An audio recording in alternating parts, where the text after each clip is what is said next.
ప్రభునందు ప్రియులైన మీ అందరికీ పేరు పేరున శుభములు వందనాలు తెలియజేస్తూ ఉన్నాను. ప్రేమైనటువంటి దేవుని వారలారా,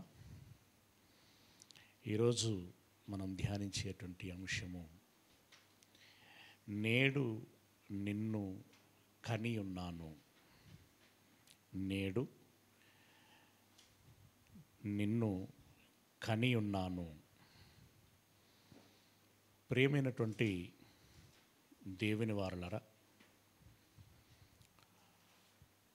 కీర్తనల గ్రంథము 2వ అధ్యాయములో వ్రాయబడినటువంటి మాట, నేడు నిన్ను కనియున్నాను అనేటువంటి మాట ఏదైతే ఉన్నదో, నిజమునకు అది కన్నాడని కాదు, దేవుని కుమారుడని పిలువబడ్డాడు. అది కూడా కలుగజేయబడినందుకు, అలాగే తనకున్నటువంటి గుణాన్ని బట్టి, హోదాను బట్టి, ఆయన ఇచ్చేటువంటి రక్షణను బట్టి, చెందిన పునరుత్థానమును బట్టి అతడు కుమారుడని పిలువబడ్డాడే తప్ప నిజమునకు కుమారుడు కాదని కొంతమంది వ్యక్తులు అభిప్రాయపడుచున్నారు. ప్రియులారా, వారి యొక్క అభిప్రాయము ఎంత మేరకు నిజము అనేటువంటిది ఆలోచిద్దాం. అలాగే వాక్యంలో వ్రాయబడినటువంటి విషయం ఏదైతే ఉన్నదో దానిని నిష్పక్షపాతంగా, అసలు ఆ పదం వాడటానికి వీలు లేదు, కానీ ఉన్నది ఉన్నట్లుగా గ్రహించటానికి ప్రయత్నం చేద్దాము అనేటువంటిది నా భావన. గనక దేవుడు నిజంగా క్రీస్తు పట్ల ఏ రకమైనటువంటి సంబంధ బాంధవ్యాలు కలిగి ఉన్నాడు, అతని గురించి తాను ఏమి అభిప్రాయపడ్డాడు, ఏమి వ్రాయించాడు, దానిని మనము ఎలా చదవాలి, ఎలా అర్థం చేసుకోవాలి అనేటువంటి ప్రయత్నం మనం చేద్దాం. ఆయన పుట్టినవాడా, లేదా అనబడినటువంటి వాడా? గుణాన్ని బట్టో, హోదాను బట్టో, రక్షణను బట్టో, పరిశుద్ధాత్మ చేత నడుచుటను బట్టో, పునరుత్థానమును బట్టో కుమారుడని ఎంచబడినటువంటి వాడా?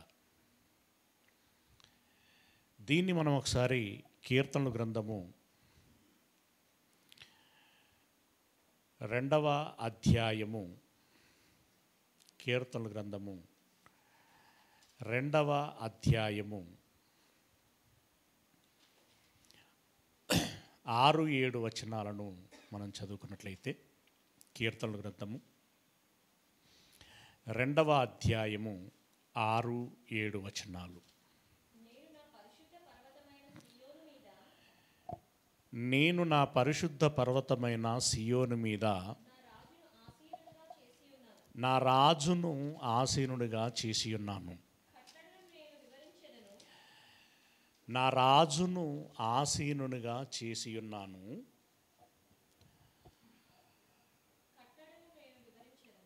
కట్టడను నేను వివరించెదను. యెహోవా నాకు ఈలాగు సెలవిచ్చెను, నీవు నా కుమారుడవు, నేడు నిన్ను కనియున్నాను. ఈ మాట, నేడు నిన్ను కనియున్నాను అనేటువంటి మాట ఎవరు ఎవరితో చెబుతున్నారు, ఏమని చెబుతున్నారు, ఏ సందర్భములో చెబుతున్నారు దీనిని బట్టి ఒక్కొక్కరు ఒక్కొక్క రకమైనటువంటి అభిప్రాయాలను వ్యక్తం చేయటం జరుగుతున్నది. చివరి వారములో చెప్పినట్టుగా క్రీస్తు శకము 325వ సంవత్సరమునకు ముందు నుండే రెండు వర్గాల మధ్యలో చోటు చేసుకున్నటువంటి అభిప్రాయ భేదాలు, రెండు సత్యాలు అవటానికి అవకాశము లేదు. రెండు అంటే ఏంటి? ఒకరేమో దేవుని కుమారుడు అని చెప్తున్నారు, అంటే అభిప్రాయపడుచున్నారు. మరొకరేమో లేదు లేదు, యేసు దేవుడే, ఆయన స్వయంభుడు అని భావిస్తున్నారు. రెండు సత్యాలేనండి అని ఎవరైనా అంటే వారంత అమాయకులు మరొకరు ఉండరు. ఒకటి సత్యమైతే మరొకటి అబద్ధం, లేదా ఒకటి అబద్ధమైతే మరొకటి సత్యం అవ్వటానికి అవకాశము ఉండొచ్చు. రెండు అబద్ధాలై ఉండొచ్చు కానీ రెండు మాత్రం సత్యాలై ఉండవు.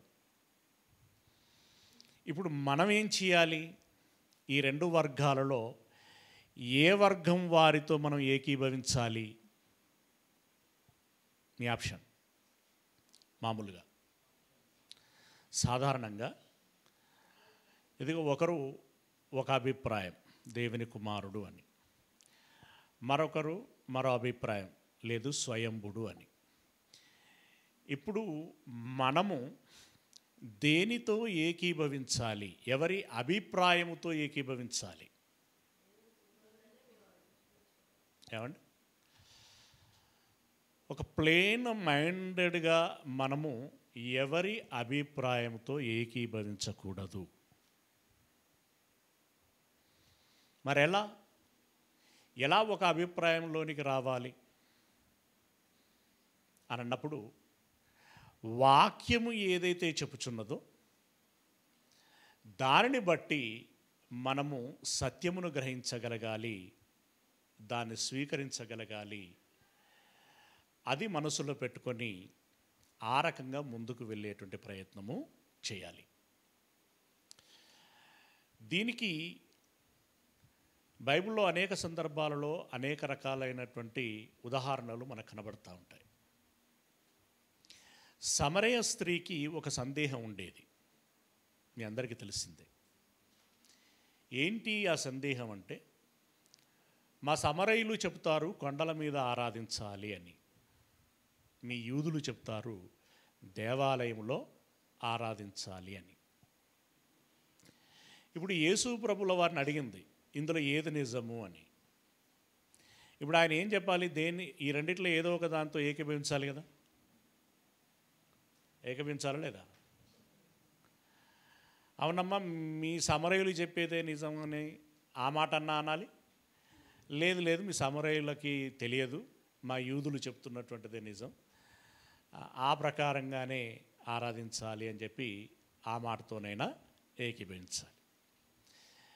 కానీ ప్రభువు ఏం చేశాడు? ఇవి రెండూ కాదమ్మా,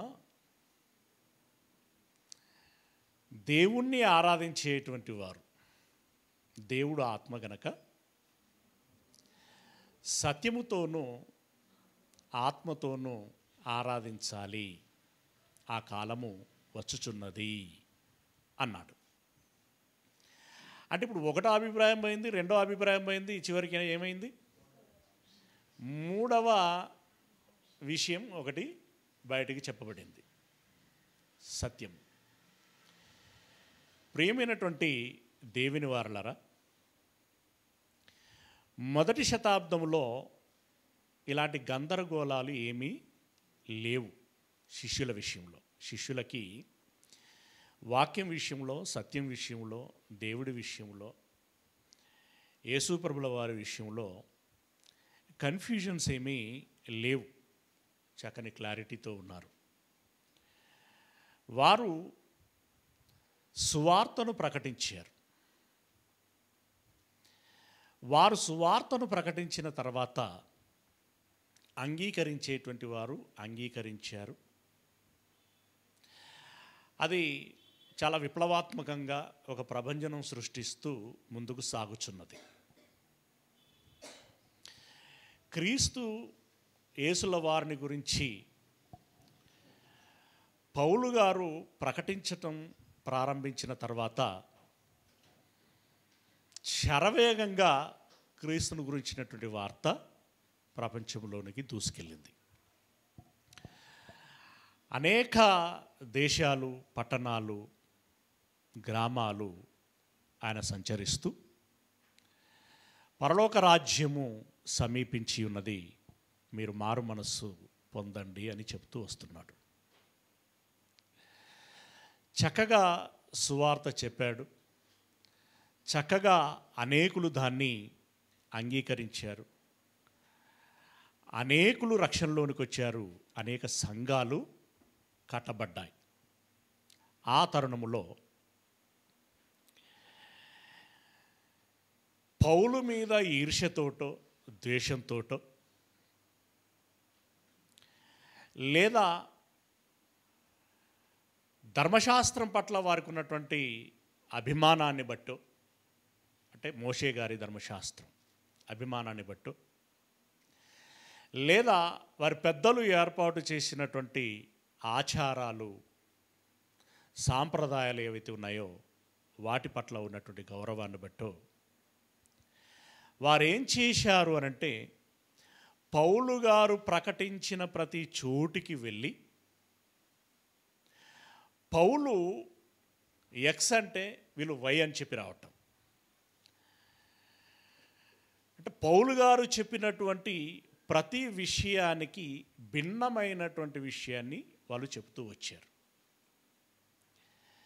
దేవుడు ఎవరు అనేటువంటి దాని విషయంలో కావచ్చు, దేవుని కుమారుడు ఎవరు అనేటువంటి దాని విషయంలో కావచ్చు, రక్షణ ఎలా వస్తుంది అనేటువంటి దాని విషయంలో కావచ్చు, ఇలా సువార్త ఏదైతే ఉన్నదో దానంతటి విషయంలో వారు ఏం చేస్తూ వచ్చారట అంటే, వీరు సువార్త ప్రకటిస్తున్న ప్రతి చోట భిన్నమైనటువంటి సువార్త ప్రకటిస్తూ వచ్చారు. మీరు గుర్తుంచుకోవాల్సినటువంటి విషయం ఏంటంటే, సత్య సువార్త ప్రకటింపబడుచున్న చోట భిన్నమైన సువార్త చొరబడటానికి ప్రయత్నం చేస్తుంది. ఆ భిన్నమైనటువంటి సువార్త XYZ ఎవరైనా తీసుకురావచ్చు. వారు ఎవరు అనేటువంటిది మనకి ఇక్కడ పాయింట్ కాదు. ఎందుకంటే యేసును అప్పగించటానికి యూదా కాకపోతే తూదా అని అనుకున్నాం. ఎవరో ఒకరు. అలాగే భిన్నమైనటువంటి సువార్తను ప్రకటించటానికి ఆనాడు ఉన్నటువంటి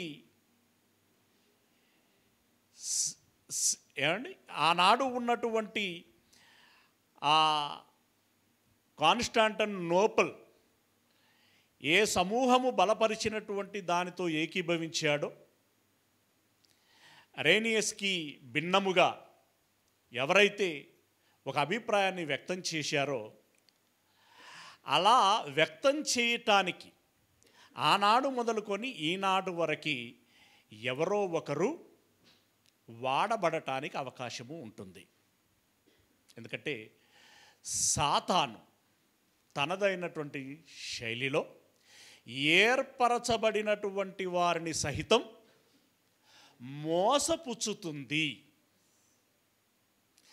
నిజంగా ఇది ఎంత చిత్రమైనటువంటి విషయం అనంటే, ఇన్ని రోజులు అంటే మొన్నటి వరకు ఏదైతే చెబుతూ వచ్చారో,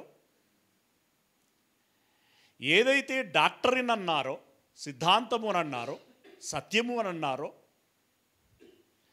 బళ్ళగుద్ది మరీ చెప్పారో, దానినే ఇప్పుడు అసత్యము అని అంటూ, మాకు జ్ఞానోదయం కలిగింది, మేము సరిదిద్దుకుంటున్నాము, గనుక అది కాదు ఇది అని మరొక వార్తను ప్రకటించేటువంటి ప్రయత్నం చేస్తున్నారు. ఏమండి, తప్పు దిద్దుకోవటము, సరిదిద్దుకోవటం అనేటువంటిది మంచిదే. నిజంగా నువ్వు తప్పులో ఉంటే, నిజంగా నీవు తప్పులో ఉంటే, కానీ నీవు సరిదిద్దుకుంటున్నావు అని చెప్పి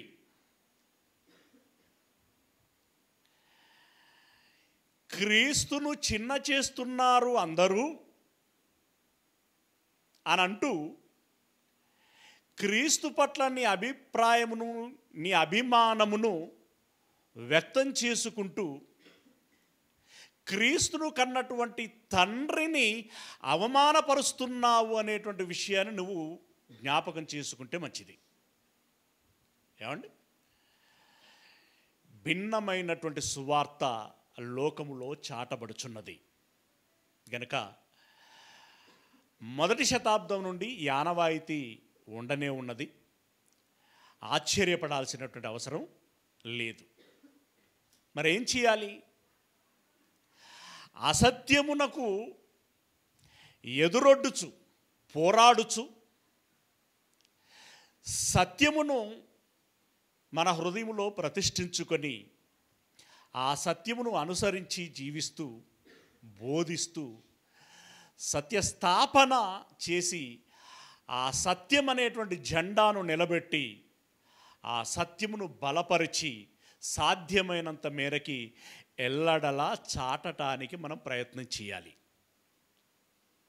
ఓకే, సత్య సంబంధులు కొద్దిమందే ఉంటారు. పిలువబడినటువంటి వారు అనేకులు, ఏర్పరచబడినటువంటి వారు కొద్దిమందే. మీరు ఇక్కడ గుర్తుంచుకోవాలి, ఏర్పరచబడినటువంటి వారు కొద్దిమందే. అంటే సత్యములో కొద్దిమంది ఉంటారు అని అంటే, అసత్యములో ఎంతమంది ఉంటారు? ఇప్పుడు విస్తృతంగా ఉంటారు. అనేకులు ఉన్నారంటేనే అనుమానపడాల్సినటువంటి విషయం. ఇది మనం గుర్తుంచుకోవాల్సినటువంటి విషయం. ఏమండి, ఇరుకు ద్వారమున ప్రవేశించ పోరాడుడి అంటే చాలా కష్టతరంగా ఉంటుంది. ఇప్పుడు సత్యమును గురించి చోటు చేసుకుంటున్నటువంటి సందిగ్ధతలో ఎంతమంది తమ విశ్వాసములో బలహీనులవుతున్నారో ఈ విషయాన్ని మనం గమనించాల్సి ఉంటుంది. ఓకే, ఇప్పుడు తండ్రిని గురించి కానివ్వండి, కుమారుడైనటువంటి యేసుక్రీస్తుల వారిని గురించి కానివ్వండి, ఎవరు మనకు స్పష్టతనివ్వాలి, ఎవరు తెలియచేస్తే మనకు తెలుస్తుంది, ఎవరు చెప్పాలి, ఎవరు చెబితే ప్రామాణికం, ఇది మనం గుర్తించదగినటువంటి విషయం. ఓకే, మత్తయి సువార్త 11వ అధ్యాయము, మత్తయి సువార్త 11వ అధ్యాయము 27వ వచనం. మత్తయి సువార్త 11వ అధ్యాయము 27వ వచనం. సమస్తమును నా తండ్రి చేత నాకు అప్పగింపబడి ఉన్నది. తండ్రి కాక ఎవడును కుమారుణ్ణి ఎరుగడు అని అంటున్నాడు. అంటే దాని అర్థం ఏంటంటే, తండ్రి చెబితే తప్ప కుమారుడెవడో తెలవడానికి అవకాశం లేదు. తండ్రి చెబితేనే తెలుస్తుంది. తండ్రి చెప్పిందే ప్రామాణికం, తండ్రి చెప్పిందే వేదం, తండ్రి చెప్పిందే శాసనం, తండ్రి నిర్ణయించిందే నిర్ణయం. ఓకేనా? గనక ఇప్పుడు ఎవరు చెబితే మనకు ప్రామాణికం? ఉన్నవాడైనటువంటి యెహోవా నా తండ్రియు మీ తండ్రియు అని యేసు ప్రభుల వారు ఎవరినైతే పరిచయం చేశారో ఆయన చెప్పిందే ప్రమాణము. ఓకే, తండ్రి తన కుమారుని గురించి చెప్పాడట. నెక్స్ట్, కుమారుడు గాక కుమారుడు ఎవనికి తన తండ్రిని గురించి బయలుపరచను ఉద్దేశించునో, అంటే ఇప్పుడు కుమారుడు, ఇప్పుడు తండ్రి ఏం చేశాడట, ఏం చేస్తున్నాడు లేదా ఏం చేశాడు, తన కుమారుని గురించి తెలియజేశాడట. మొదటిది.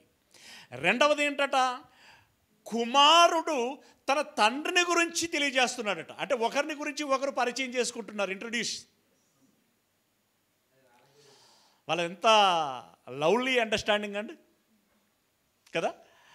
తండ్రి కుమారుని గురించి పరిచయం చేస్తున్నాడు, కుమారుడు తండ్రిని గురించి పరిచయం చేస్తున్నాడు. అయితే తండ్రి ఎవరికైతే పరిచయం చేశాడో, అలాగే కుమారుడు ఎవరికైతే పరిచయం చేస్తున్నాడో, కుమారుడు ఎవరికి ఆయనను బయలుపరచనుద్దేశించునో వాడుగాక మరి ఎవడును తండ్రిని ఎరుగడు. అంటే యేసయ్య ఎవరికైతే అర్థం చేయించాలని భావిస్తాడో వాడికి మాత్రమే తండ్రి తెలుస్తాడట, లేదంటే తెలవదు. లేదా తండ్రి తన కుమారుని గురించి ఎవరికైతే అర్థం చేయించాలి, తెలియచేయాలని భావిస్తాడో వాళ్ళకు మాత్రమే కుమారుడు అర్థమవుతాడట, మిగిలిన వారికి అర్థం కాదు. అంటే ఇప్పుడు వీళ్ళకెవరికైనా తండ్రిని గురించి కానీ కుమారుని గురించి కానీ అర్థం కాలేదు అంటే దాని అర్థం ఏంటన్నమాట, వాళ్ళకు అర్థం చేయించాలని దేవుడు అనుకోవటం లేదు. అదేంటి అలా కూడా ఉంటుందా అని అంటే, శిష్యులు ఒకసారి అడిగారు, అయ్యా మీరు ఉపమానములతో ఎందుకు బోధిస్తున్నారు అంటే ఏమన్నాడు ఆయన, ఎందుకు బోధిస్తున్నారు అంటే ఏమన్నాడు,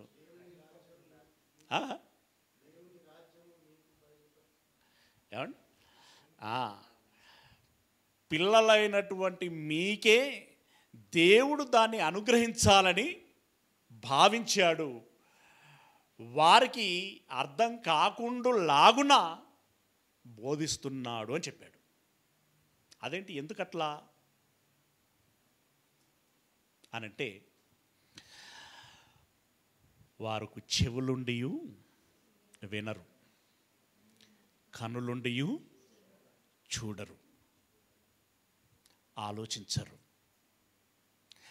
వారి హృదయం కొవ్వెక్కింది అని అంటాడు, క్రొవ్వింది. అలాంటి వారికి నేను చెప్పదలుచుకోలేదు. వాళ్ళకు గర్వం ఎక్కువ, మీ మేధావులము అని అనుకుంటారు వాళ్ళు, మేము పరిశుద్ధులము అని అనుకుంటారు, మా అంత గొప్పలు లేరు అని అనుకుంటారు. అలాంటి వారికి నేను చెప్పదలుచుకోలేదు. ఎవరైతే దీనులై ఎవరైతే నేర్చుకొని కోరుతారో వారికి మాత్రమే నేను చెబుతాను, నేను అర్థం చేయిస్తాను. ప్రియులరా, అంటే తండ్రి కుమారుడు సర్టెన్ పర్సన్స్కి అర్థం చేయించాలని భావిస్తున్నారు. మిగిలినటువంటి వారి విషయంలో వారు పట్టించుకోవటం లేదు. అంటే ఇఫ్ ఇన్ కేస్ ఎవరికైనా తండ్రి కుమారుడు అర్థం కావటం లేదు అంటే దాని అర్థం ఏంటి, దాని అర్థం ఏంటి, దేవుడు వారి ఎడల శ్రద్ధ తీసుకోవటం లేదు అంటే అట్లా ఉంటుందా? అవును. ఇప్పుడు దేవుడైనా యేసయ్య అయినా పరిశుద్ధాత్ముడైన సహజంగా సాతాను బారి నుండి విడిపిస్తారా, సాతానుకు పట్టిస్తారా? మామూలుగా విడిపిస్తారు. కానీ ఎప్పుడైనా దేవుడే స్వయంగా సాతానికి పట్టించినట్టుగా ఉందా, అప్పచెప్పినట్టుగా ఉందా? వై?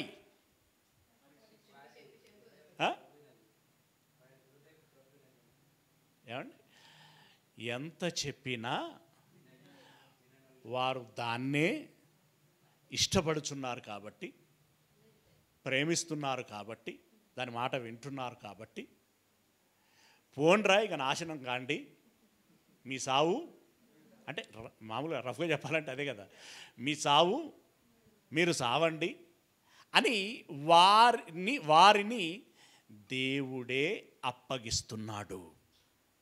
హర్ట్ అవ్వచ్చు, బట్ రియాలిటీ అది. ఏం చేస్తాం, రియాలిటీ అది.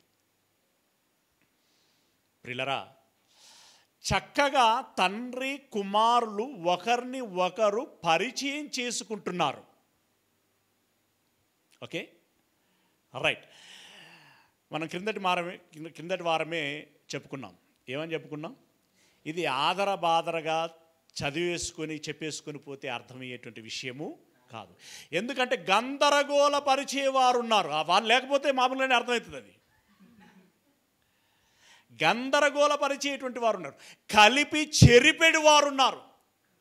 వారి చమత్కారముల చేత, కల్పన కథల చేత, వాక్చాతుర్యము చేత తిమ్మిని బమ్మి చేసి, బమ్మిని తిమ్మి చేసి, మసిపూసి మారడిగాయ చేసేటువంటి వారు ఉన్నారు. కాబట్టి ఇలాంటి ఇరుకైనటువంటి పరిస్థితులలో మనము చాలా నెమ్మదిగా ఆచి తూచి జాగ్రత్తగా అర్థం చేసుకొని ఒక అభిప్రాయానికి రావలసినటువంటి వారమై ఉంటున్నాం. ఓకే, దీన్ని మనసులో పెట్టుకొని మరలా మనం కీర్తన గ్రంథంలోనికి వస్తే ఏమంటున్నారు అని చెప్తున్నాను. యేసుక్రీస్తుల వారిని గురించి,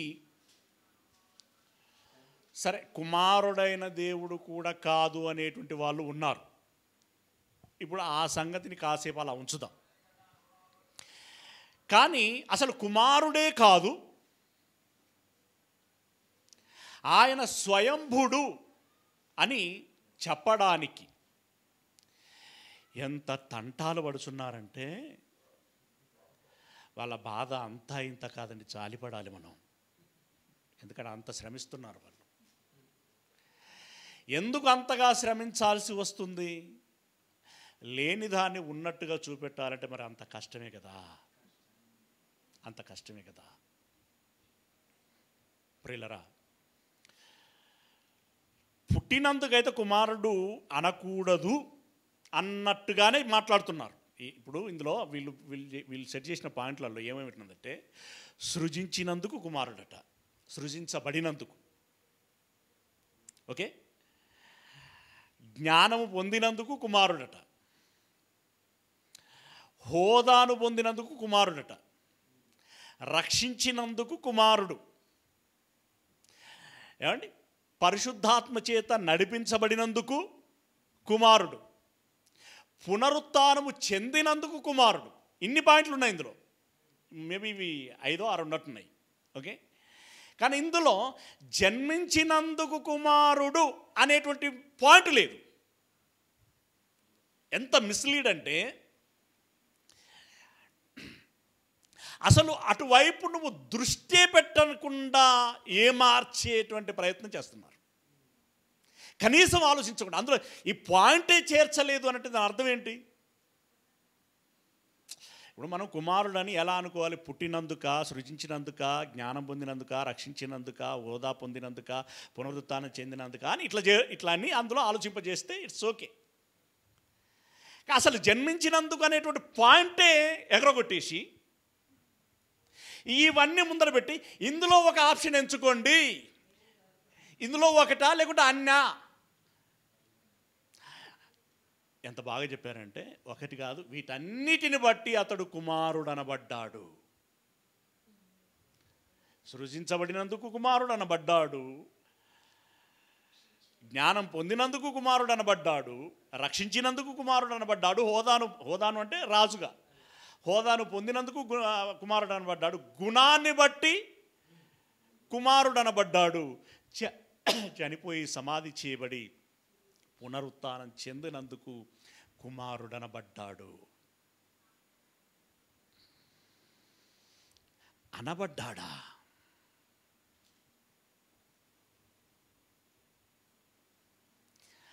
అని దేవుడు ఎక్కడైనా అట్లా అన్నాడా?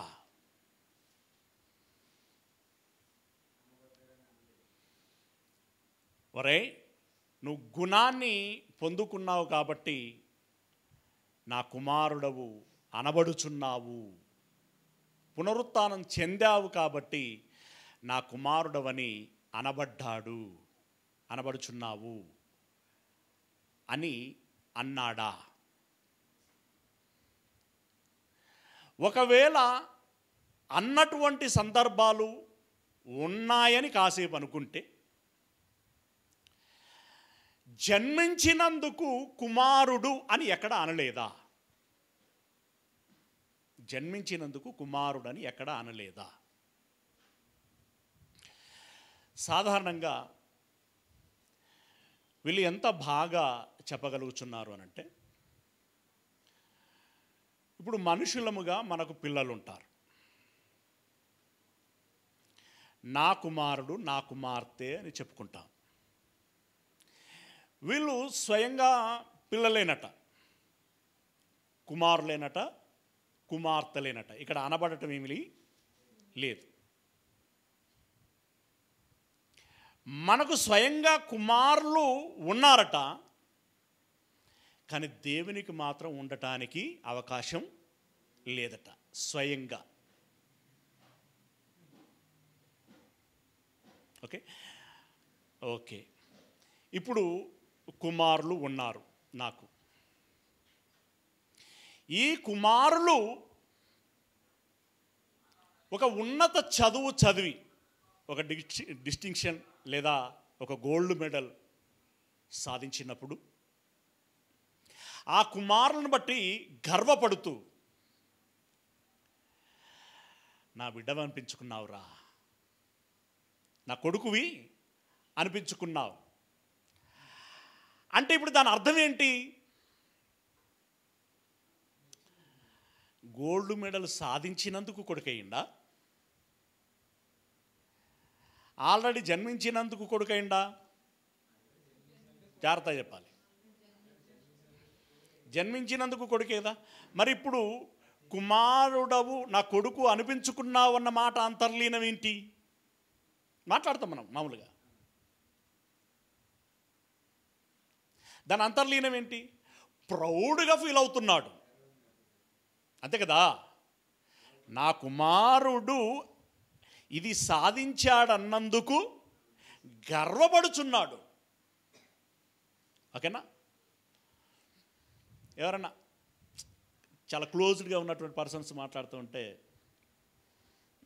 మీవాడు బాగానే సాధిస్తున్నాడు కదా అని అన్నప్పుడు ఏమనుకుంటున్నా మరి? నా కొడుకు అంటే వీటికి కొన్ని ప్రత్యేకమైన సందర్భాలు కొన్ని ఉంటాయి. కానీ మూలం కుమారుడు.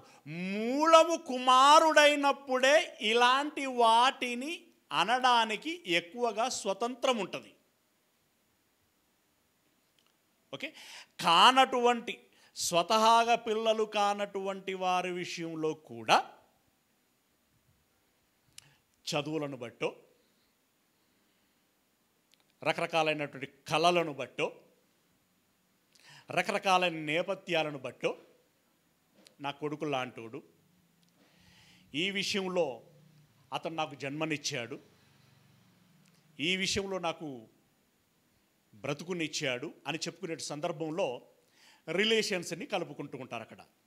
నా కొడుకు లాంటోడు, నా కొడుకు. ఇందులో ఇప్పుడు మనం వాక్యంలో ఎవరైనా మనల్ని కన్నారు అనుకో, అక్కడ ఆత్మీయ తండ్రి కుమారుడు అని మనం మాట్లాడుకుంటూ ఉంటాం, లైక్ దట్. కానీ వీరు రకరకాలైనటువంటి రంగాలను బట్టి, రకరకాలైన నేపథ్యాలను బట్టి తండ్రి కుమారుల బంధాలు, నా కుమారుడు లాంటోడివి, నా కూతురు లాంటి దానివి, నా తండ్రి లాంటోడు, నా తల్లి లాంటిది అని చెప్పుకునేటువంటి బంధాలు ఎన్ని ఉన్నా కూడా వాళ్ళకంటూ స్వయంగా ఒక తండ్రి ఉంటాడు. స్వయంగా వీళ్ళెవరికో కుమారులు కుమార్తెలై ఉంటారు, మర్చిపోకూడదు. ఇప్పుడు చెప్పుకున్నటువంటి రంగాలను బట్టి నా కుమారుడు లాంటోడు, నా కూతురు అని చెప్పి క్లోజ్డ్గా వాళ్ళు పిలుచుకున్నా కూడా వాళ్లకు స్వతహాగా ఎవరుంటారు? ఓన్ అయినటువంటి తండ్రి తల్లి ఉంటారు. ఓకే, నువ్వు అన్నట్టుగా, అందుకే ఇందాక అన్నాను నేను, యేసు ప్రభుల వారి నేపథ్యాలను బట్టి అనబడ్డాడు అనేటువంటి మాటను కాసేపు కన్సిడర్ చేసిన ఆయన ఎవరికో కుమారుడు కాడు అని చెప్పటానికి ఈ మాటలు ప్రమాణము కాదు. అనబడ్డాడు గనుక ఇక ఇతడు అసలు ఎవరికి కుమారుడు కాదు అని చెప్పటానికి వీలు లేదు. నా మాటలు అర్థమవుతున్నాయి అనుకుంటున్నాను నేను. ఓకే, అది మనసులో పెట్టుకుంటే ఇక్కడ కీర్తనల గ్రంథం 2వ అధ్యాయము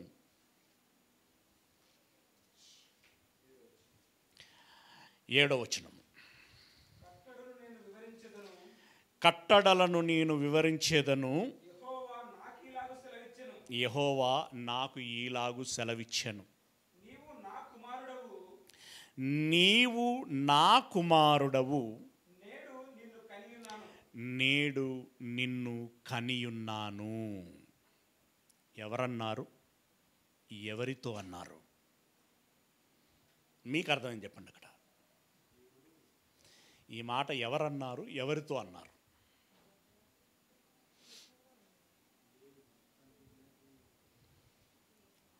దేవుడు అన్నాడు. ఎవరితో అన్నాడు? కుమారునితో అన్నాడు. అన్నాడని ఎవరు చెప్తాను? దావీదు చెప్తున్నాడు. అంతేనా? అంతే, దావీదును అనలేదన్నమాట. ఓకే, ఇప్పుడు ఈ మాటను అక్కడ ప్లేన్గా ఉన్నది ఉన్నట్టుగానే మనం మళ్ళొకసారి విపులీకరించుకుందాం. నేడు నీవు నా కుమారుడు. ఫస్ట్ డిక్లరేషన్, నీవు నా కుమారుడు.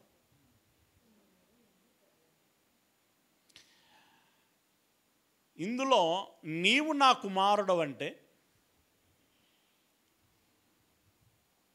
ఇందాక చెప్పుకున్నటువంటి పాయింట్లలో ఏ రకమైన కుమారుడు? గుణాన్ని బట్టా,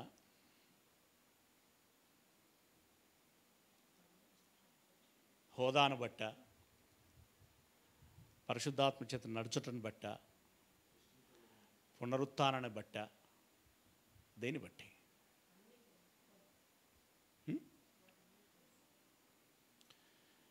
ఇప్పుడు నాకు పిల్లలు పుడతారండి,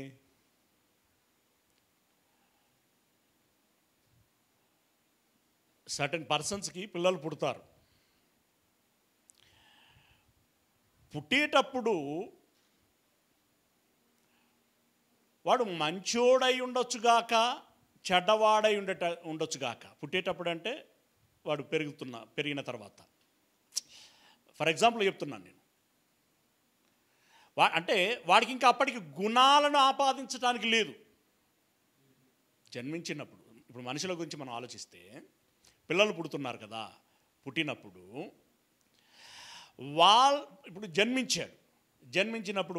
జన్మించినప్పుడు కొడుకు పుట్టిండు, కూతురు పుట్టింది అని అంటారా? ఈ కూతురికి ఏ గుణం ఉన్నది?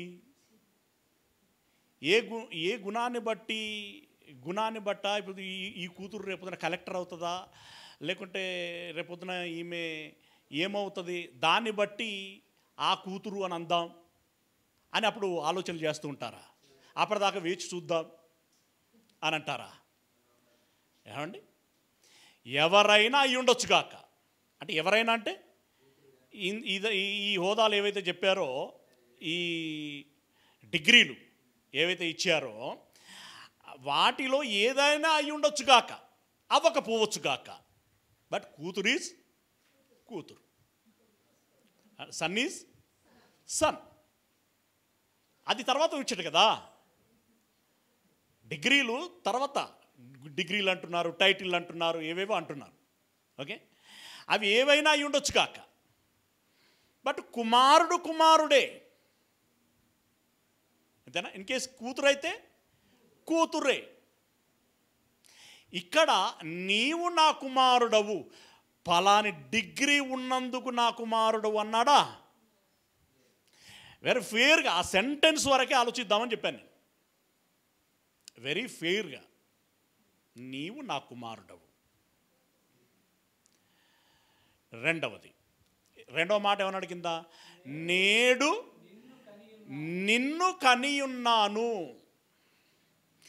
నేడు అంటే ఎన్నడు? ఈయనకు గుణం వచ్చినాడా? ఈయన రాజైన నాడా? ఈయన రక్షించిన నాడా? పునరుత్థానం చెందిన నాడా? ఎన్నడు కన్నాడు? ఏమండి, ఎన్నడు కన్నాడు? గడిచిన వార పాఠము మనం మర్చిపోకూడదు. జ్ఞానం అంటే ఏమిటి, ఎవరు? యేసు జన్మించాడా?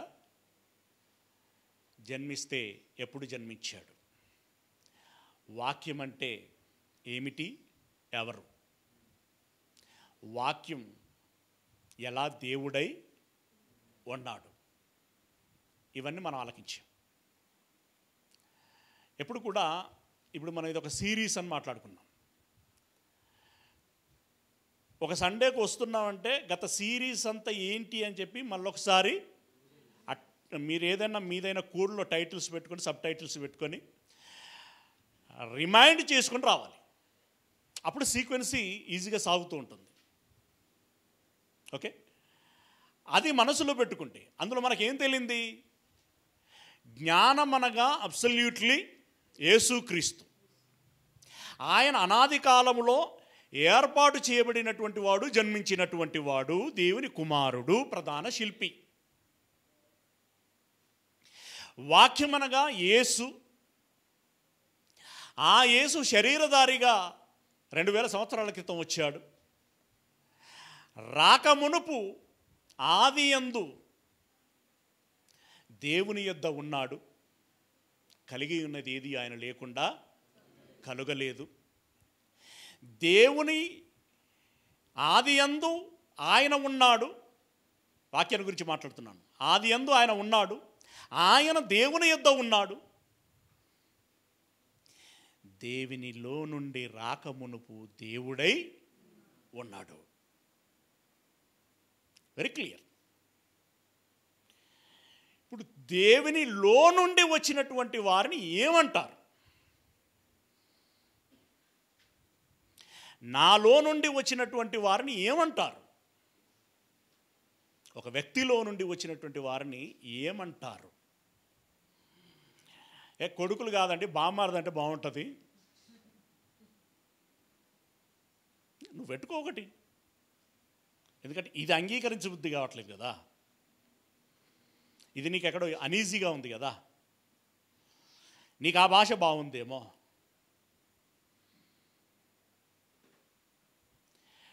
తండ్రి కుమారులు అనేటువంటి ఆ రిలేషన్ నీకు ఎందుకంత ఇబ్బంది అనిపిస్తున్నది? అందులో ఏమైనా బూతుందా? ఏమండి, ఆ సిస్టంలో ఏదైనా ఇబ్బందికరమైనటువంటి పరిస్థితులు ఉన్నాయా? ఎందుకు నీకు ఆ బాధ? అంటే గుణాన్ని బట్టి కుమారుడు అవ్వచ్చు, పునరుత్థానాన్ని బట్టి కుమారుడు అవ్వచ్చు, హోదాని బట్టి కుమారుడు అవ్వచ్చు, అక్కడ ఏమి ఇబ్బంది లేదు. ఏమంటే జన్మించినందుకు లేదా కన్నందుకు తండ్రి కుమారులు అని అంటే మాత్రం వీళ్ళకి అసలు డైజెస్ట్ కావట్లేదు.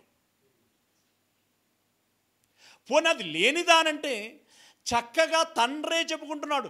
తండ్రి చెబితే తప్ప కుమారుడెవరో నీకు తెలియదు, కుమారుడు చెబితే తప్ప తండ్రి ఎవరో నీకు తెలియదు. ఇప్పుడు ఆ తండ్రి చెబుతున్నాడు, నేడు అంటే ఎన్నడు? నువ్వెన్నాడు అడిగినా నేడే అంటాడు ఆయన. ఎందుకు చెప్పండి? అంటే వీళ్ళు నేడు అనంటే ఒక సంకుచిత ఆలోచనతో ఆలోచిస్తున్నారు. 24 గంటలు కలిగినట్టు దినమును గురించి ఆలోచిస్తున్నారు.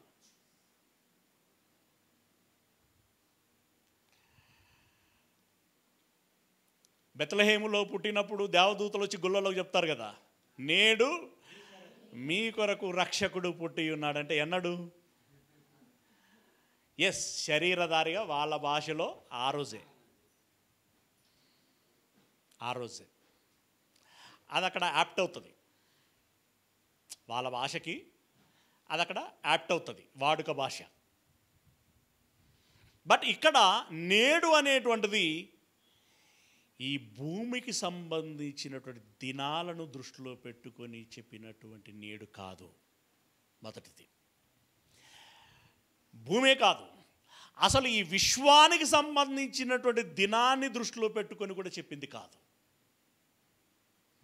భూమి దినం ఒకటి ఉంటుంది, విశ్వపు దినము ఒకటి ఉంటుంది.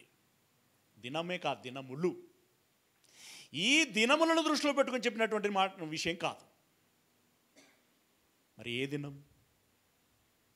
ఈ విశ్వం అనేటువంటిది మధ్యలో వచ్చింది, మధ్యలో పోతుంది. మరి దేవుడు ఉన్నాడా లేదా? ఈ విషయం లేక మునుపు, ఉన్నప్పుడు, తర్వాత ఉంటాడా లేదా? ఉంటాడు.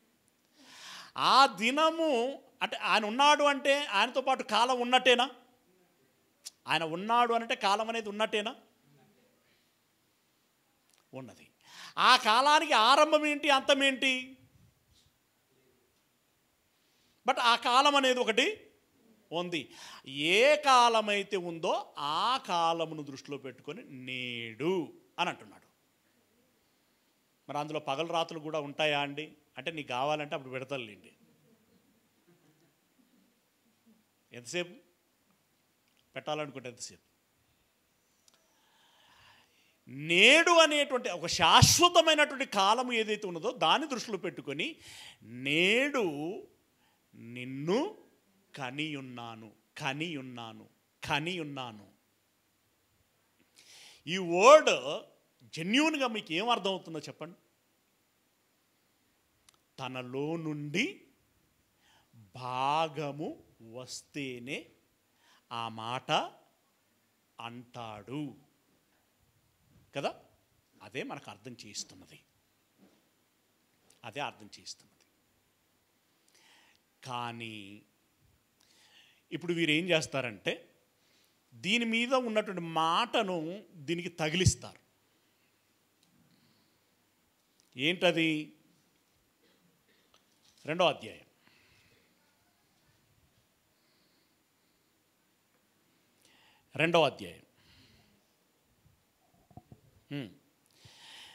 6వ వచనం. నేను పరిశుద్ధ పర్వతమైన సియోను మీద నా రాజును ఆసీనునిగా చేసి ఉన్నాను.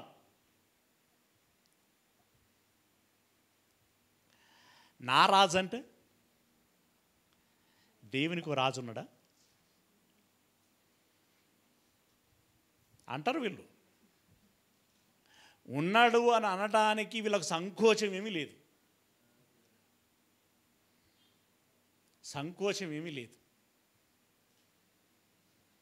ఎందుకంటే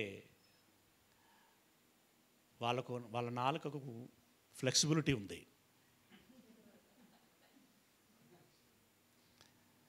ఎట్లయినా మాట్లాడగలడు. ఇక్కడ ఎవరైనా ఏమైనా చేస్తారా? చేసేస్తారా?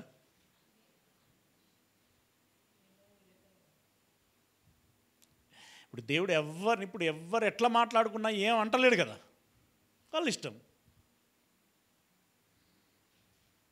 ఇప్పుడు ఇందాక చెప్పినట్టు కేడర్లు ఉన్నాయి కదా, అందులో హోదా అనేటువంటి దాన్ని తీసుకొని దేవుడు అంటున్నాడు యేసు రాజయ్యాడు.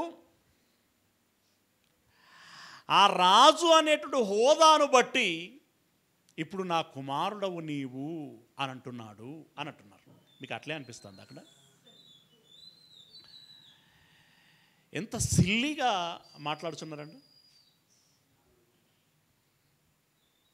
ఆయన చెప్తున్నాడు నా రాజు అంటే దాని అర్థం ఏంటంటే దేవునికి రాజు ఉన్నాడని కాదు. ఆ రాజు అనేటోడు నావోడు. ఇప్పుడు మొన్నటిదాకా మోడీ వాళ్ళ అమ్ముండే కదా, ఆ అమ్మ ఇంకో అమ్మతో ముచ్చట పెట్టినప్పుడు ఏమని చెప్పేది, ఏమని మాట్లాడుకుని ఉంటుంది, మన దేశ ప్రధాని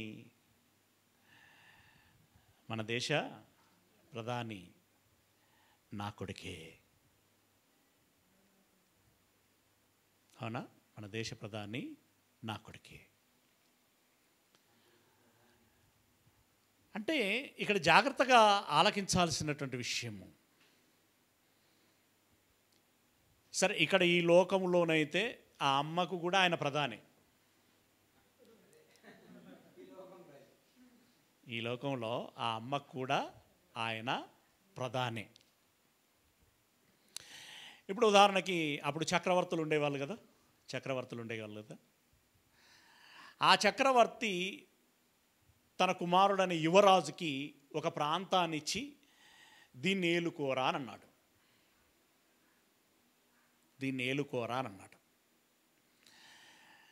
ఇప్పుడు అహష్వేరోషు అదే చెప్పాడు కదా, ఎస్తేరుకి ఏం చెప్పాడు, రాజ్యంలో నీకు పలాంది కావాలి అని నువ్వు అంటే నేను ఇస్తాను అని అన్నాడు. ఒకవేళ నిజంగానే అన్నది అనుకో, పలాని మా వాళ్ళ బాపతి యూదా దేశం అంతా నాకే ఇయ్యు అని అన్నది అనుకో, ఇచ్చేవాడా లేదా? ఇచ్చేవాడు. ఇచ్చిన తర్వాత ఆ దేశానికి కాసేపు అనుకుందాం రాణి అనుకుందాం, ఆ దేశానికి ఎస్తేరు రాణి.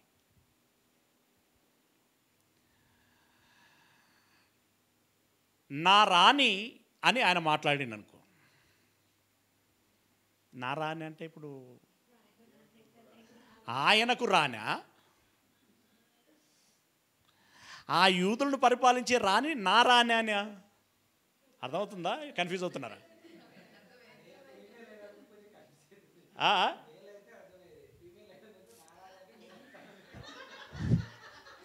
పోనీ మొర్దకైకే ఆ ఛాన్స్ ఇచ్చాడు అనుకోండి,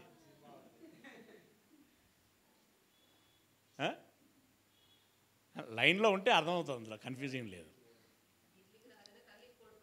అది వేరు కాన్సెప్ట్. మళ్ళీ ఇప్పుడు ఢిల్లీకి రాజైనా తల్లికి కొడుకే, తండ్రికి కొడుకే కరెక్టే. కానీ మరి ఇప్పుడు మోడీ వాళ్ళ అమ్మకు మోడీ ప్రధానైనా కాదా? అక్కడ కొంచెం అది వేరవుతుంది మళ్ళీ. కానీ ఇప్పుడు ఎస్తేరు ఉందనుకోండి, యూదులకు రానే, కానీ అహష్వేరోషుకు రాని కాదు ఆమె. పాయింట్ అర్థమైంది అనుకుంటున్నా. అహష్వేరోషుకు రాని కాదు, బట్ యూదుల రాణిని ఇతడు పరిచయం చేయించేటప్పుడు నా రాణి అని అంటాడు. నా రాణి అని అంటే ఇప్పుడు అహష్వేరోషుకు రానా, యూదులకు రానా? మరి నా రాణి అన్నాడు ఏంది? మై ఓన్, నాకు సంబంధించింది. అక్కడ ఆయన ఆ కాంటెక్స్ట్లో ఆయన ఉద్దేశం నా భార్య అని చెప్పటం. ఇప్పుడు నా రాజు అంటే ఇక్కడ ఈ కాంటెక్స్ట్లో నా కుమారుడు అదనమాట. రైట్? అలా ఆయన మాట్లాడుచున్నాడు. నేను నా పరిశుద్ధ పర్వతమైన సియోను మీద నా రాజును ఆసీనునిగా చేసియున్నాను. ఆయన రాజయ్యాడు గనుక నేడు నిన్ను కని ఉన్నాను అంటున్నాడు ఆయన. ఆయన రాజు అయ్యాడు గనుక నీవు నా కుమారుడవు అని అంటున్నాడా? గనుక అని ఉందా ఎక్కడన్నా? పరిచయం చేసుకుంటున్నాడండి. ఇదిగో జనులారా, అతడు సియోనుకు రాజు అంటే ప్రపంచానికి రాజు అని దాని అర్థం. యాక్చువల్గా అతడు సియోనుకు రాజు, ఆయన ఎవరో కాదు నా కొడుకే. సియోనుకు రాజుగా ఉంటున్నటువంటి ఆయన ఎవరో కాదు, నా కుమారుడే. నీ కుమారుడా?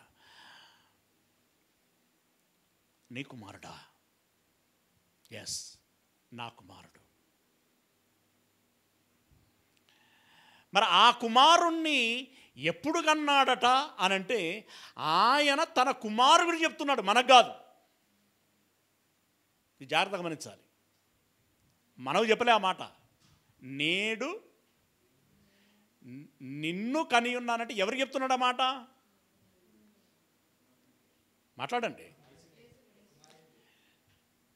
కుమారుని ముఖం చూస్తూ కుమారునికి చెప్తున్నాడు, నేడు నిన్ను కని ఉన్నాను. మరి మనకెవరు చెప్పారు? దేవుడు నేరుగా చెప్పలా. అంటే ఈ సెంటెన్స్ వరకు మాట్లాడుతున్నాను నేను. ఎవరు చెప్పారు? ఆ రోజు అయితే దావీదు చెప్పాడు, అంతేనా? తర్వాత చాలామంది భక్తులు చెబుతూ వచ్చారు. ఓకేనా? నేడు నిన్ను కని ఉన్నాను. నేడు అనంటే ఎన్నడు అనంటే ఈ విశ్వాన్ని పక్కకు పెడితే ఒక కాలం ఉంటుంది. ఆ కాలములో దేవుడు కుమారుణ్ణి కన్నాడు. ఇప్పుడు దేవుడు తన కుమారుని గురించి పరిచయం చేశాడు. ఏమనంటే, ఇతడు నా కుమారుడు, ఇతను నేను కని ఉన్నాను, ఇతడు సియోనుకు రాజు అని చెప్పి ఆయన చెప్పాడు. ఈ మాటని పౌలు గారు విశ్లేషణ చేస్తూ మాట్లాడాడు. హెబ్రీలో రాసినటువంటి పత్రిక 1వ అధ్యాయము, హెబ్రీలో రాసినటువంటి పత్రిక 1వ అధ్యాయము 5వ వచనము. ఏలయనగా నీవు నా కుమారుడవు,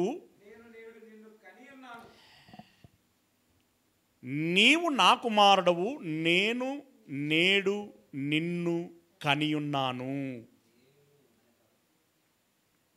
అని అన్నాడు. ఇందులో వేరే అర్థానికి తావెక్కడుంది? వేరే భావానికి అవకాశం ఎక్కడుంది? ఏమీ లేదు. వెరీ ప్లెయిన్గా చెప్తున్నాడు. దేవుడు ఏం చెప్పాడంటే యేసు ప్రభుల వారి గురించి, నేడు నిన్ను కనియున్నాను, నీవు నా కుమారుడవు అని చెప్పాడు. ఓకే, తర్వాత వచనం, దాని కంటిన్యూషన్. ఇది ఒకటే చెప్పలేదు, ఇంకొకటి కూడా చెప్పాడు. నేను ఆయనకు తండ్రినయుందును, ఆయన నాకు కుమారుడయుండును అని యేసు ప్రభుల వారితో చెప్పాడు. నేను ఆయనకు తండ్రినయుందును, ఆయన నాకు కుమారుడై ఉండును. ఇక్కడ ఉండును ఏంది అనేది క్వశ్చన్. నా కుమారుడు అన్నంతవరకు ఓకే, ఇట్స్ ఓకే. కానీ అతడు నాకు కుమారుడై ఉండును, నేను అతనికి తండ్రినై ఉండును అంటే ఇదేదో తెచ్చిపెట్టుకున్నట్టుగా ఉంది కదా.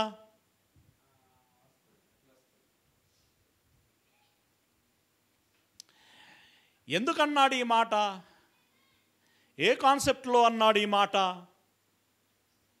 అని అన్నప్పుడు, ఇతడు రాజై ఉంటాడు, ఇతడు దేవాలయమును కడతాడు అని చెప్పి అతని హోదాను గురించి చెప్పి, అతని ప్రాక్టీస్ను గురించి చెప్పి, వాటిని బట్టి నేను నచ్చి అతనికి తండ్రినై ఉంటాను, అతడు నాకు కుమారుడై ఉంటాడు అని చెప్పాడు అని అంటున్నారు. కాసేపు ఇంతకీ ఇప్పుడు మనం 5వ వచనంలోని మొదటి మాట ఏదైతే నేను నేడు నిన్ను కనియున్నాను అనేటువంటి మాట ఎక్కడి ప్రవచనమని మనం ఎరుగుదుము? కీర్తన గ్రంథంలోనిది. మరి ఆయనకు తండ్రినై ఉండును, ఆయన నాకు కుమారుడై ఉండును అనేటువంటి మాట ఎక్కడిది అంటే ఇది దినవృత్తాంతముల గ్రంథములోనిది. ఓకే, ఒకసారి చదవండి. దినవృత్తాంతముల గ్రంథము మొదటిది 22వ అధ్యాయము 10వ వచనం. 22వ అధ్యాయము 10వ వచనం. అతడు నా నామమునకు ఒక మందిరమును కట్టించును, అతడు నాకు కుమారుడయ్యుండును, నేను అతనికి తండ్రినై యుందును. అంటే ఎందుకు మేము తండ్రి కుమారుల ఆ రిలేషన్లో ఉంటాము, ఆ బంధుత్వంలో ఉంటాము అని అంటే, ఆయన మందిరమును కట్టిస్తాడు కాబట్టి మేము ఆ బంధములో ఉంటాము.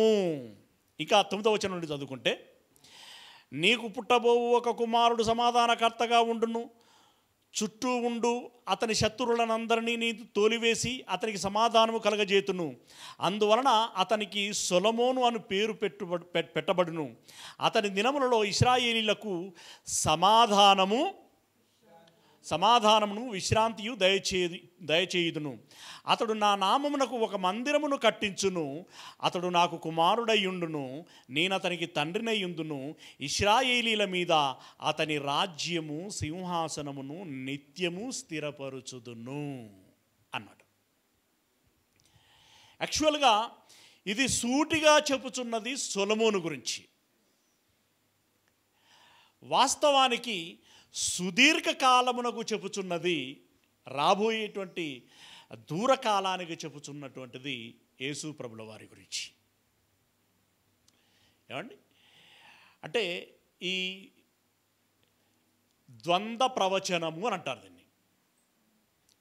2 కాలాలకి 2 వ్యక్తులకి వర్తించేటువంటి ప్రవచనం. ఓకే, అయితే ఉందుము అనంటే దీన్ని మనం ఎలా అర్థం చేసుకోవాలి? కీర్తన గ్రంథంలోనిది మనం ప్లేన్గా ఏమని అర్థం చేసుకున్నాం, ఏమని అర్థం చేయించింది ఆ మాట?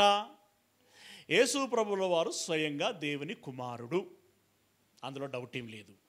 మరి ఇప్పుడు ఈ వృత్తాంతముల గ్రంథంలో ఉందుము అనంటే దీన్ని ఎలా అర్థం చేసుకోవాలి అంటే, నాకు కుమారుడుగా జన్మించినటువంటి యేసు, నా కుమారుడుగా జన్మించినటువంటి యేసు పెరిగి పెద్దవాడైన, నమ్మకముగా నా చిత్తము చొప్పున రాజ్యపరిపాలన చేసి,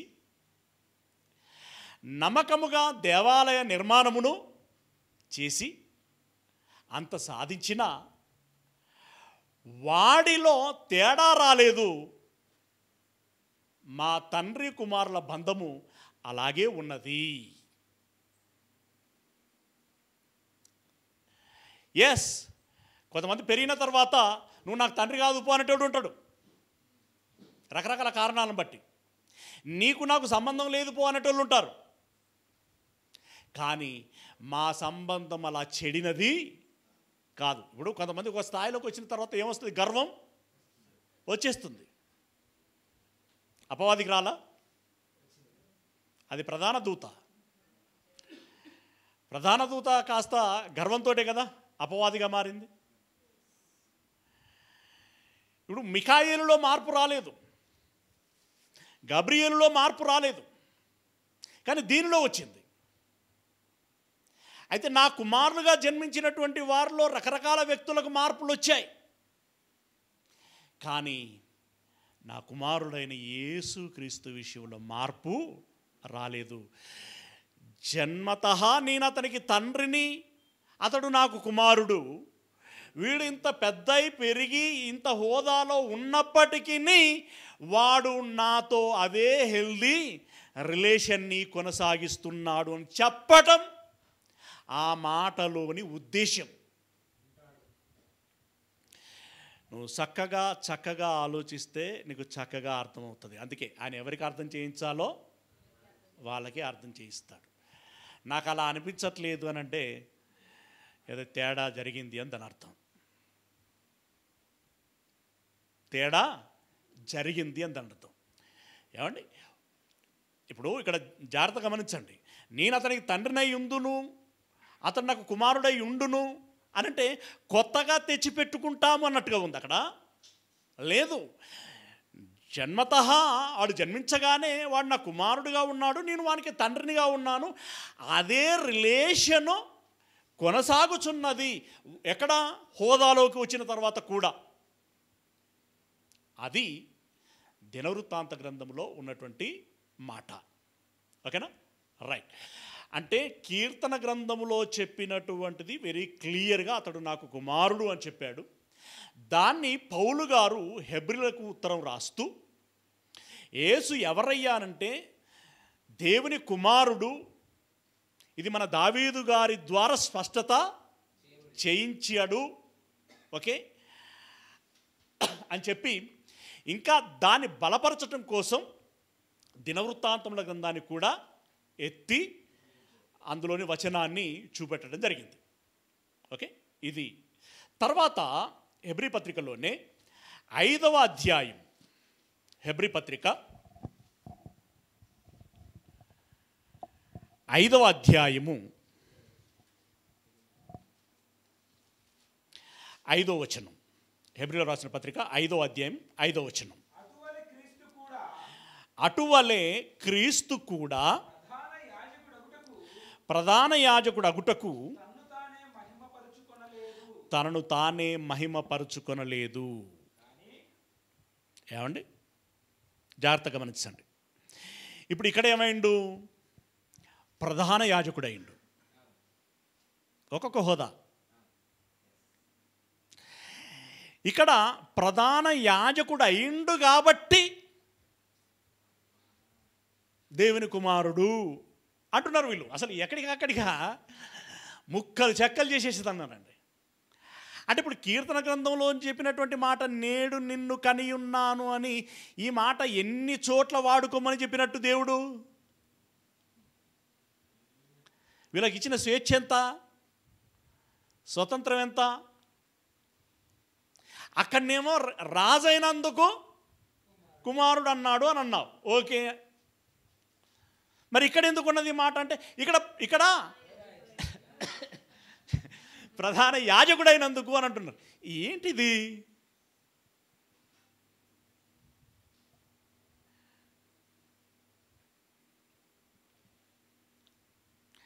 అంటే వీళ్ళకి ఇష్టం వచ్చినటువంటి కామెంటరీలు చెప్పేస్తున్నారు.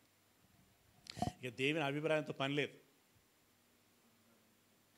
దేవా, నీ కొడుకు గురించి నీకు తెలియదు, మాకు బాగా తెలుసు, నేను చెప్పినట్టుగా నువ్వు కొట్టు అన్నంత మేధావులు అయిపోయారు. ఏమండి, అట్లా అన్నాడా ఆయన ఎక్కడన్నా? అయినందుకు అని చెప్పి అన్నడా? ఈ అయినందుకు అని చెప్పి నువ్వెందుకు తగిలిస్తున్నావు?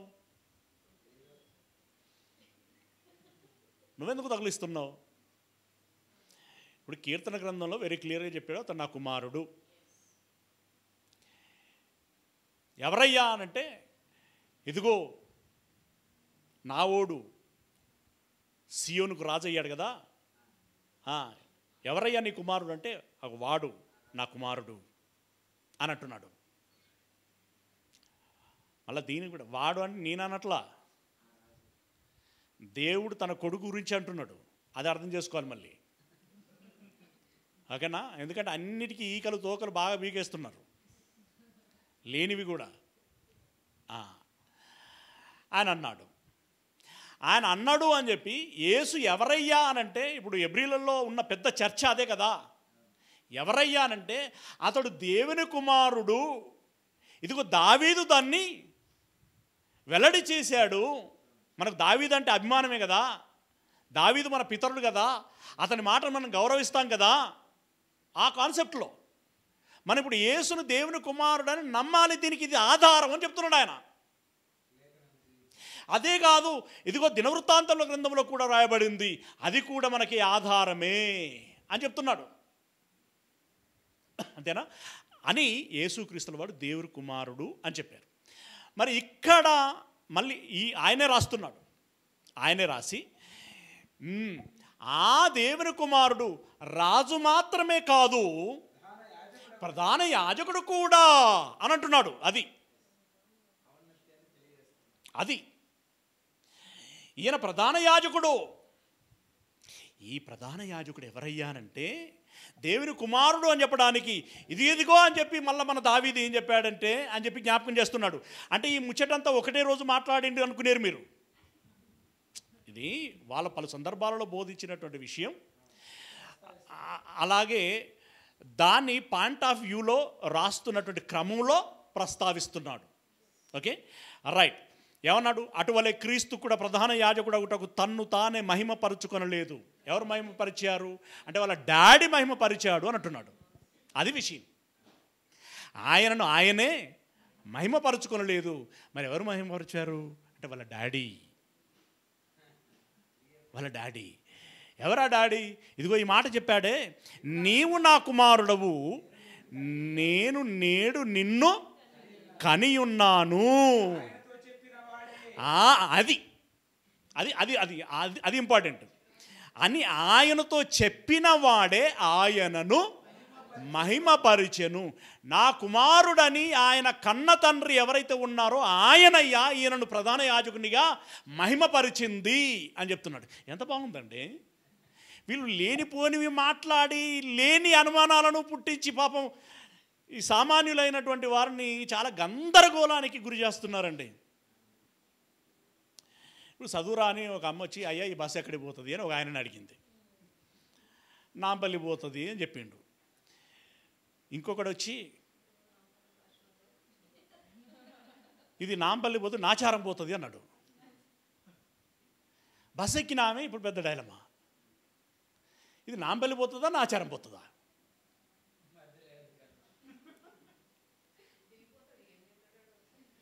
ఏమండి ప్రియులరా, అలాంటి ఇప్పుడు ఇందులో దురదృష్టశాత్తు ఏంటంటే పిచ్చోళ్ళు 10 మంది ఉన్నారు, మంచోళ్ళు 10 మంది ఉన్నారు అనుకో.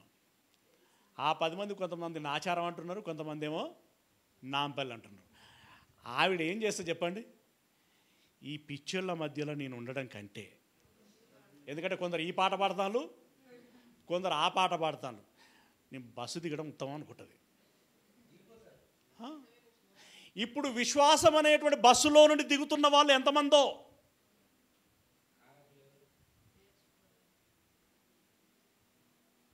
గందరగోళానికి గురి చేస్తున్నారు. కొంచెం ఆమెకు వివేకము తెలివి ఏమైనా ఉంటే అది నిజంగా నాచారం వెళ్ళేటువంటి బస్సు అయితే ఏమో కండక్టర్ కూడా బుర్ర తిరగొచ్చు అప్పటికి కదా. రైట్. ఇదే పౌలు గారు ఈ సవాళ్ళు ఆయనకు చాలా వచ్చాయి.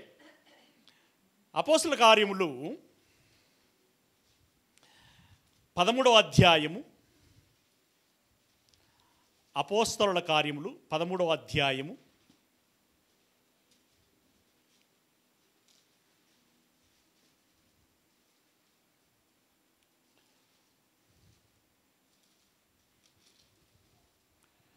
13వ అధ్యాయం 29వ వచనం నుండి. అపోస్తల కార్యములు 13వ అధ్యాయం 29వ వచనం నుండి 26 నుండి నేను వేగంగా చదువుతాను. ఒక లైన్ సీక్వెన్స్ కోసం. సహోదరులారా, అబ్రహాము వంశస్థులారా, దేవునికి భయపడు వారలారా, ఈ రక్షణ వాక్యం మన యుద్ధకు పంపబడి ఉన్నది. యెరూషలేములో కాపురముండు వారును వారి అధికారులను ఆయననైనను, అంతేనా, ఆయననైనను ప్రతి విశ్రాంతి దినమున చదవబడుచున్న ప్రవక్తల వచనములనైనను గ్రహింపక ఆయనకు శిక్ష విధించుట చేత ఆ వచనములను నెరవేర్చిరి. అంటే సందర్భం ఏం చెప్తున్నాడు అనంటే, దేవునికి భయపడుచున్నారు, బట్ క్రీస్తును మాత్రం మీరు ఇబ్బంది పడుతున్నారు, ఇబ్బంది పెట్టారు. యెరూషలేములో కాపురముండు వారును వారి అధికారులను ఆయననైనను ప్రతి విశ్రాంతి దినమున చదవబడుచున్న ప్రవక్తల వచనములనైనను గ్రహింపక, అంటే యేసు చెబితే ఆయన మాటలను గ్రహించలేదు, ఆయన గురించి ప్రవక్తలు ఏవైతే చెప్పారో వాళ్ళ మాటలు కూడా మీరు గ్రహించక ఆయనకు శిక్ష విధించుట చేత ఆ వచనములను నెరవేర్చిరి. ఏ వచనములను? ప్రవక్తలు చెప్పినటువంటి వచనములను నెరవేర్చిరి. ఆయన యందు మరణమునకు తగిన హేతువేదియు కనబడకపోయినను ఆయనను చంపించవలనని వారు పిలాతును వేడుకొనిరి. అంటే ఇప్పుడు ఘట్టం ఏంటి, సందర్భం ఏంటి? యేసును మీరు ఎలా అపార్థం చేసుకొని ప్రవక్తలు ముందుగానే చెప్పినట్లుగా మీరు ఎలా చంపారు అని చెప్పి ఆ సందర్భాన్ని మాట్లాడుచు కిందికి వెళితే, వారు ఆయనను గూర్చి వ్రాయబడినవన్నీ నెరవేర్చిన తర్వాత ఆయనను మ్రాను మీద నుండి దింపి సమాధిలో పెట్టిరి. ఇవన్నీ కూడా ప్రవచనాల నెరవేర్పులే. ఓకే, అంటే మరణమును గురించి మాట్లాడుతున్నాడు, సమాధిలో పెట్టడం గురించి మాట్లాడాడు. తర్వాత అయితే దేవుడు మృతులలో నుండి ఆయనను లేపెను. ఇది ఆల్రెడీ మనకు చెప్పబడింది, మనం ఎన్నోసార్లు విన్నాం, మనకు తెలిసిందే కాబట్టి ప్రత్యేకంగా ఆశ్చర్యం ఏమీ లేదు. ఇది ఉన్న వార్త, నిజమైన వార్త, వ్రాయబడినటువంటి వార్త. ఆయనను చంపారు, సమాధి చేసేశారు. తర్వాత అతడు ఏమయ్యాడు? దేవుడు మృతులలో నుండి ఆయనను లేపెను. Okay, right, లేపెను. ఆయన గలిలయ నుండి యెరూషలేమునకు తనతో కూడా వచ్చిన వారికి అనేక దినములు కనబడెను. ఇంచుమించు 40 రోజులు, అదేనా? 40 తిరిగి లేచిన తర్వాత 40 రోజులు కనబడెను. వారిప్పుడు ప్రజల ఎదుట ఆయనకు సాక్షులై ఉన్నారు. ఎవరికైతే కనపడ్డారో వాళ్ళందరూ సాక్షులే. ఏమంటే బాగానే అర్థమవుతుంది కదా, ఏమి ఇబ్బంది లేదు. చక్కగా ప్రవక్తలు చెప్పినట్టుగా మీ వాళ్ళు, అంటే మనోళ్ళే, ఇంకా ఆయన స్ట్రైట్ భాషలో మాట్లాడితే మనోళ్ళు, మన పెద్దోళ్ళు యేసుని చంపేశారు, తర్వాత సమాధి చేయబడ్డాడు. ఇదంతా ఎందుకు జరిగిందంటే యేసు చెప్పినా ప్రవక్తలు చెప్పినా మీరు పట్టించుకోలేదు, అర్థం చేసుకోక అపార్థం చేసుకొని చంపేశారు. సరే, తర్వాత సమాధి చేయబడ్డాడు, తిరిగి లేపబడ్డాడు, 40 దినములు కనబడ్డాడు. లేచిన తర్వాత వాళ్ళందరూ క్రీస్తును గురించినటువంటి వార్తకు సాక్షులై ఉన్నారు. దేవుడు యేసును లేపి పితరులు చేసిన వాగ్దానమును మన పిల్లలకు నెరవేర్చియున్నాడని మేమును మీకు సువార్త ప్రకటించుచున్నాము. దానియేలు గారు చెప్పారు, ఆ దినమున సమాధులు తెరవబడును అని అన్నాడు. అవునా? అబ్రహాం గారు నమ్మారు, మృతులను సహితము సజీవులనుగా చేయగలిగేటువంటి జీవంగల దేవుడు అని నమ్మాడు. అవునా? ఇలా దావీదు గారు చెప్పారు, ఇంకా చాలామంది ప్రవక్తలు చెప్పారు మనందరికీ పునరుత్థానం ఉంటుంది అని. అవునా? దాని సద్దూకయ్యులు నమ్మలేదు, పరిసయ్యులు నమ్మేవారు. ఆ నమ్ముచున్నటువంటి విషయాన్ని ఇదిగో యేసును లేపుట ద్వారా మనము కూడా లేపబడుతామని మన పితరులైన ప్రవక్తలు ఎవరైతే చెప్పారో దాన్ని నిజం చేశాడు దేవుడు. దానికి ఒక ఆధారము కలగజేశాడు, ఒక ఆశ చిగురింపచేశాడు. ఆ సందర్భాన్ని మాట్లాడుతున్నాడు. పితరులకు చేసిన వాగ్దానమును మన పిల్లలకు నెరవేర్చి ఉన్నాడని మేమును మీకు సువార్త ప్రకటించుచున్నాము. ఓకే, ఇక్కడ వరకు ఏం చెప్పాడు ఆయన? ఇక్కడ వరకు ఏం చెప్తున్నాడు? ఇప్పుడు 22వ వచనంలో ఏముంది? 22లో ఏముంది? అతనిని తొలగించి దావీదును వారికి రాజుగా ఏర్పరిచెను, మరియు ఆయన నేను యెషయి కుమారుడైన దావీదును కనుగొంటిని, అతడు నా ఇష్టానుసారుడైన మనుషుడు, అతడు నా ఉద్దేశములన్నీ నెరవేర్చునని చెప్పి అతన్ని గూర్చి సాక్ష్యం ఇచ్చెను. 23వ వచనం, అతని సంతానము నుండి దేవుడు తన వాగ్దానము చొప్పున ఇశ్రాయేలు కొరకు రక్షకుడు యేసును పుట్టించెను, రక్షకుడగు యేసును పుట్టించెను. ఆయన రాకముందు యోహాను ఇశ్రాయేలు ప్రజలందరికీ మారు మనసు విషయమే బాప్తిసము ప్రకటించెను. యోహాను తన పనిని నెరవేర్చుచుండగా నేనెవడనని మీరు తలంచుచున్నారు, నేను ఆయనను కాను, ఇదిగో నా వెనక ఒకడు వచ్చుచున్నాడు, ఆయన కాళ్ళ చెప్పులు విపుటకైనను నేను పాత్రులను కానని చెప్పెను.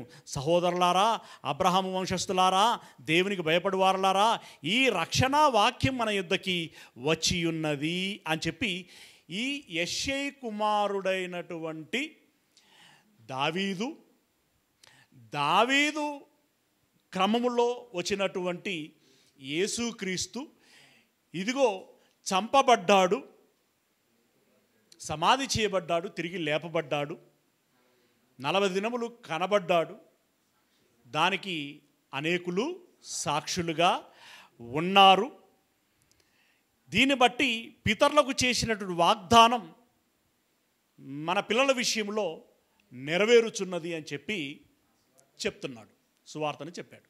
చెప్పి ఇంతకీ ఎవరిని చంపారు, ఎవరు సమాధి చేయబడ్డారు, ఎవరు తిరిగి లేచారు, ఎవరు మన విశ్వాసములకు ఆధారమై ఉన్నాడు అనంటే అని కింద చెప్తున్నాడు. ఏమని?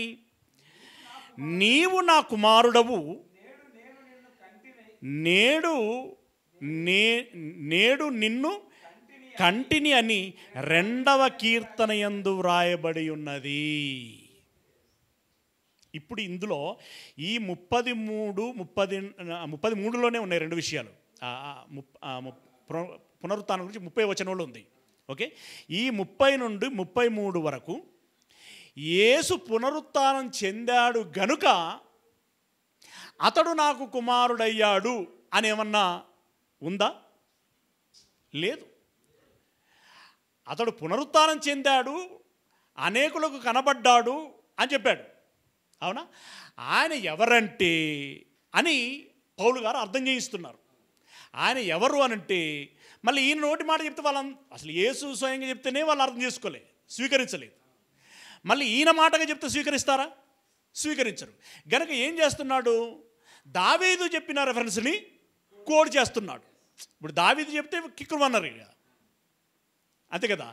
అందుకని దావీదు ఏం చెప్పాడు అనంటే, ఇదిగో ఇతని గురించి ఏం చెప్పాడంటే, నేడు నిన్ను కని ఉన్నాను అంటే, ప్రియులారా మనం ఏమని అర్థం చేసుకోవాలి? ఇప్పుడు మనం చంపింది ఎవరిని? ఆయన కొడుకుని చంపాం మనం అని చెప్పటం ఆ లైన్ ఉద్దేశం. ఆయన కుమారుని చంపాం, తిరిగి లేచింది ఆయన కుమారుడే. ఆయన గురించి ఈరోజు సువార్త సాక్ష్యంగా ప్రకటింపబడుచున్నది ఆయన కుమారుని గురించే అని చెప్పటం ఆ లైన్, ఆ ఫార్మాట్, తీరు అది. రైట్? నీవు నా కుమారుడవు, నేను నిన్ను కంటిని అని 2వ కీర్తన యందు వ్రాయబడినది.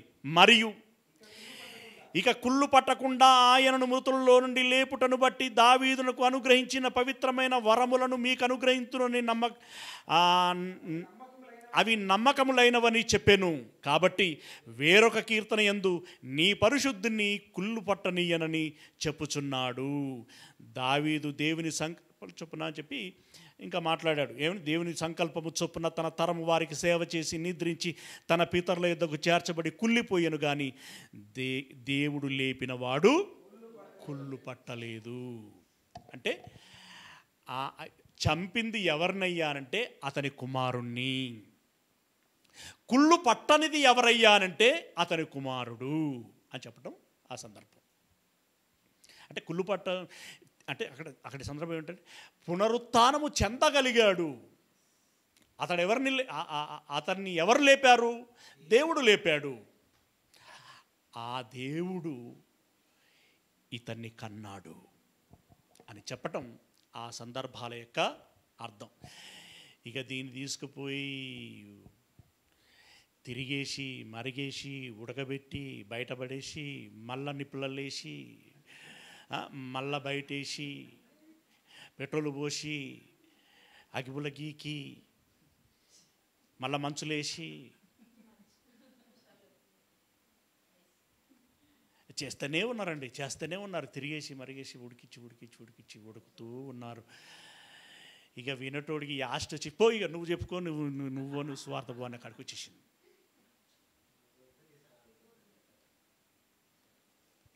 ఇందులో ఇప్పుడు మీరు ఏ మాట కామాట మాట్లాడు, రమేష్ అని మళ్ళీ ఇక్కడ మీరు కూర్చున్నందుకు నాకు ఫేవర్గా ఏం మాట్లాడద్దు, నాకు కాదు, మీరు వాక్యానికి ఫేవర్గా మాట్లాడాలి.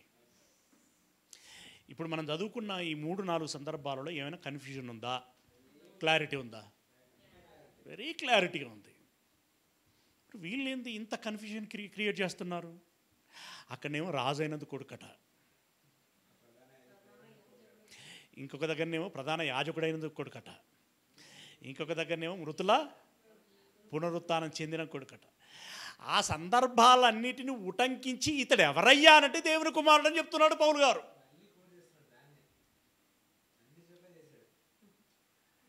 కానీ ఆయన అంత మంచిగా చెబితే వీళ్ళు అంటే పౌలుడు మించిన మేధావులు వీళ్ళు. ఎవరయ్యానంటే అని దేవుని కుమారుడు.